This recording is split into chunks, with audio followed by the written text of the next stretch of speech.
There's a global shipping crisis. Ships jam-packed with containers are stuck in traffic at ports, and factories have had to limit production. As our online orders pour in, the situation is only getting worse.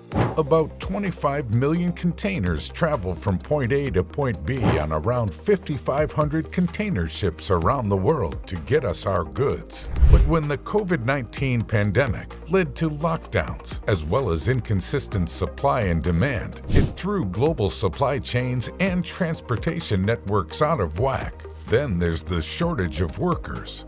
The volume of goods is just too much, and there aren't enough workers at nearly every single point of the supply chain.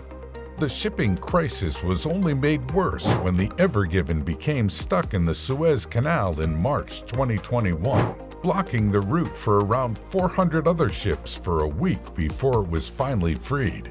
Combined, all of these interruptions led to chaos and clogged ports. Ports have been struggling to load and unload ships fast enough to keep up with the demand. The situation is causing a fear of shortages, leading to hoarding, a behavior that only puts further pressure on the system. While other companies wait at the United States' busiest port for more than 2 months in Los Angeles, Amazon's cargo ships wait for just 2 days. So how is Amazon able to avoid the congestion? The company is achieving this by making its own shipping containers, using smaller ports, chartering private ships, and leasing planes to distribute goods. In January 2021 alone, the company acquired 11 Boeing 767 airliners to be used as cargo planes to ship goods around the world. As a result, the company is now ranked among the 5 transportation companies in the Trans-Pacific. This do-it-yourself approach means the company can send the containers wherever they're needed directly without having to return them after each delivery.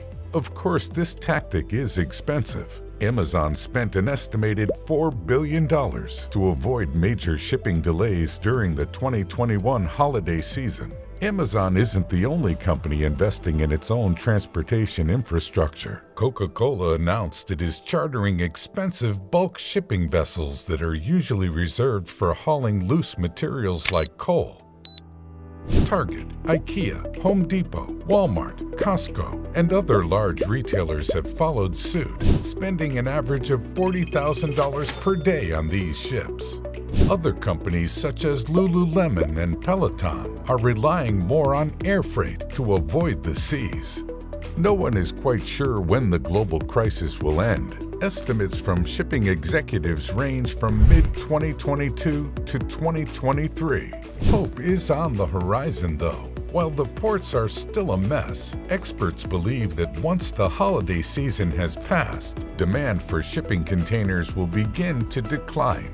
While it's clear that we need to invest in a better system, the only real solution is to think before we hit checkout.